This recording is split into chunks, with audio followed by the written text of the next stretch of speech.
Hi, Libra rising sign. Welcome back to my channel. Here is your weekly forecast starting on 1st of June until the 7th of June.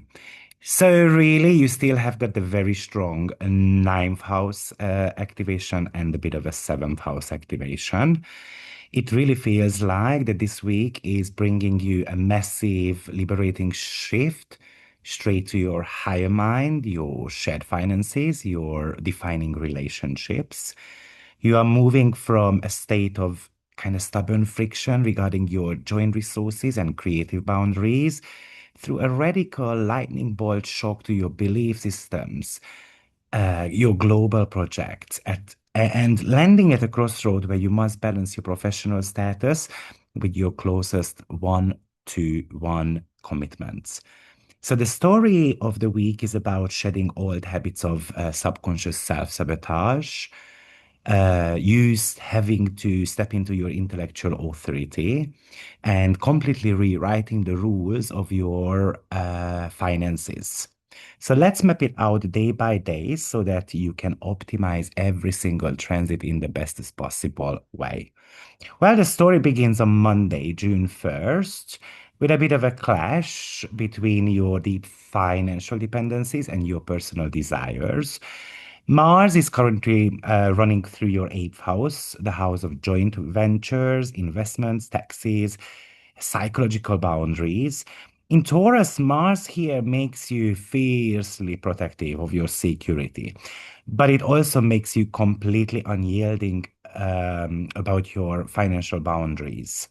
Now, Mars throws a square to Juno in your fifth house, the house of creativity, joy, fun. And Juno represents our binding commitments and contracts. And in your fifth house, this might be talking to us about a business project that you pour your passion into, or agreements regarding romance and children. So it's like a tug of war between a deep financial or legal obligation and a creative or romantic venture you want to fund or pursue.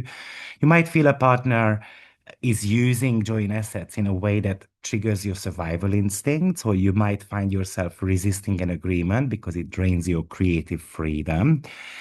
This is not a day when we have to force an immediate solution. Digging your heels in too deep today can actually kind of strain a critical alliance later on.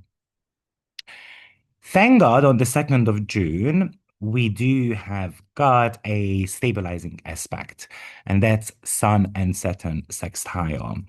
So the Sun is currently lighting up your ninth house of education, publishing, broadcasting, vision. And that grounding, stabilizing sextile to Saturn, which is sitting directly across your chart in the seventh house of partnerships, marriage, business, clients, clientele contracts. So it could be an exceptional day for legal negotiations, contract signing, launching an international program. While you're expanding your perspective under the Gemini Sun, its connection to Saturn gives you that practical commitment from a partner to make something real. So this is also a perfect day to pitch your ideas to a major client, finalize a business agreement with a collaborator, establish firm long-term rules in marriage. Saturn in your seventh house gives you partnerships, immense structure and discipline. I think it's about people respecting your macro vision today, so you can really use this window to lock in solid commitments. I would also say that this might be very good to kind of be on the lookout for new clients as well, or maybe making agreements with your partner about relocation. Why? Because Saturn is the ruler of your fourth house. So, and the sun is lighting up your ninth house, which is also connected to relocation. Now, on 3rd of June, I think we've got a bit of a energy pattern that might allow you to break old psychological cycles.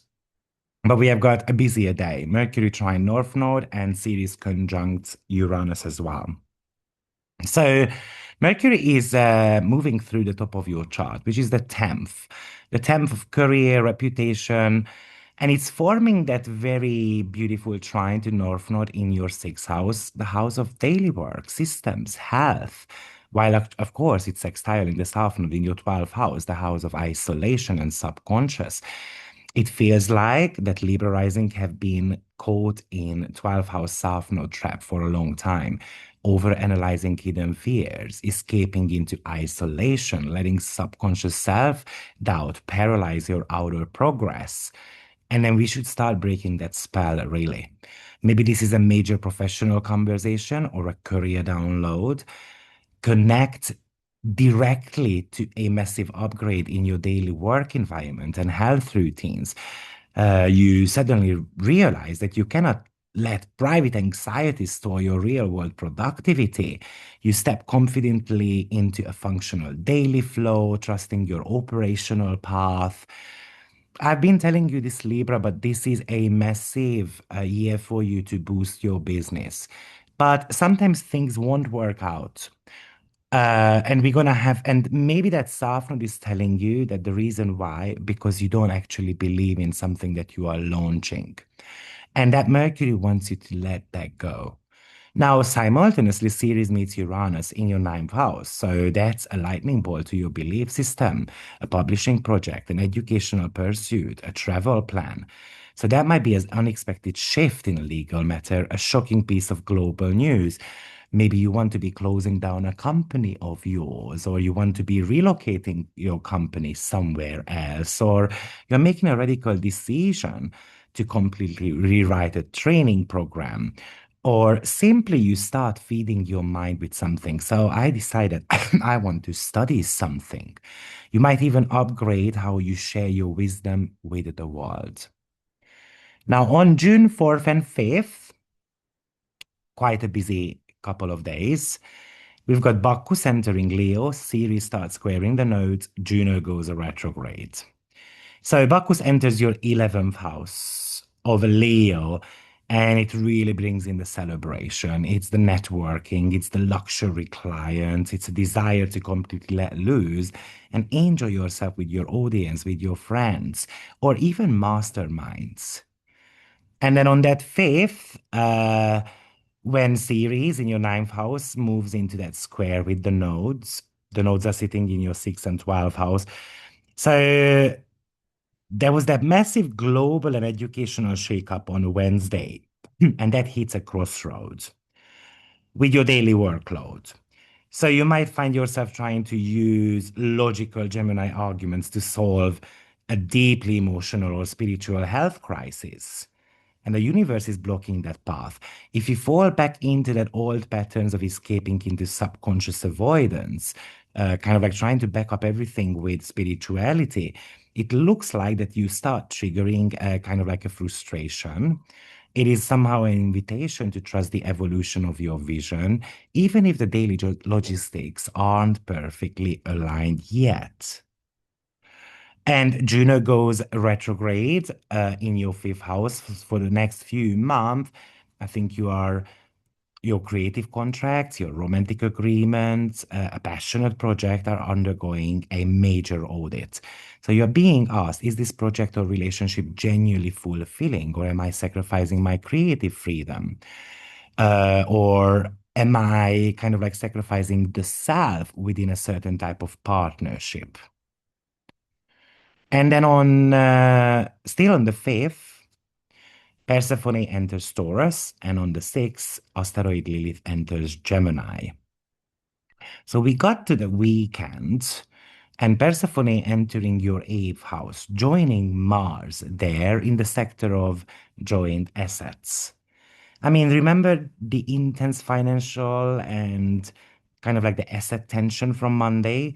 Well, Persephone coming here wants you to go through a profound psychological rebirth regarding your dependencies.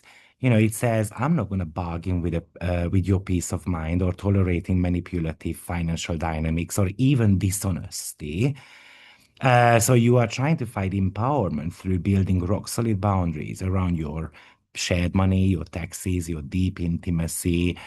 I also look at this house as kind of like an accountancy. So you might notice that an accountant is making a mistake And I'm not going to put up with it.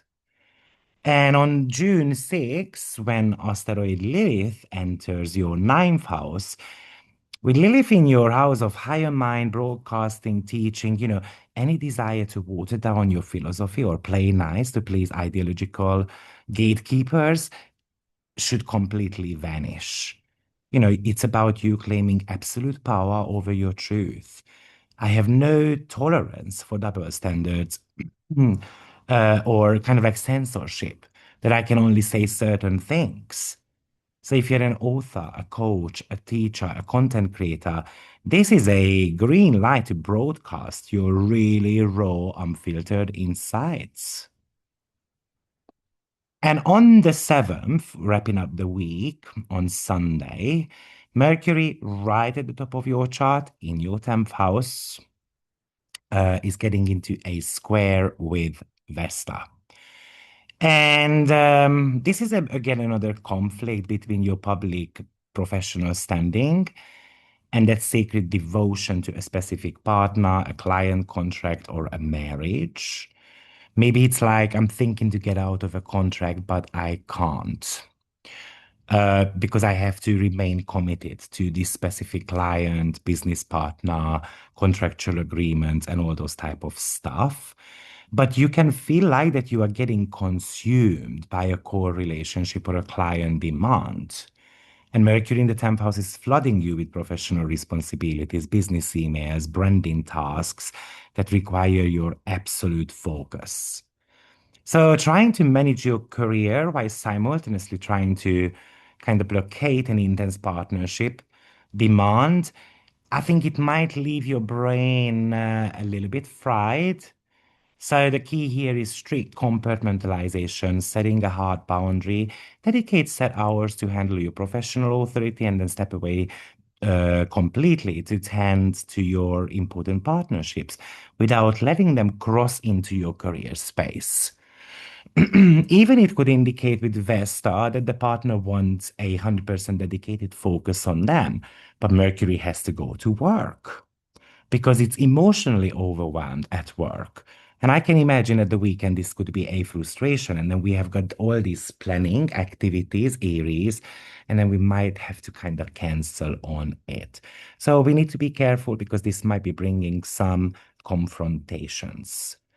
So it feels to me that this week you are stepping out of subconscious avoidance, navigating critical, creative, and romantic audits. You are claiming absolute intellectual sovereignty. There is an invitation to trust your daily operational strategies. Speak with raw authority from your higher mind and let your authentic message kind of lead the way or find the right people for you. So, Libra, good luck. Thank you for watching. I hope it helps. It would be lovely to get this video liked and subscribe to the channel as well. And I will see you in my next forecast. Take care. Bye bye.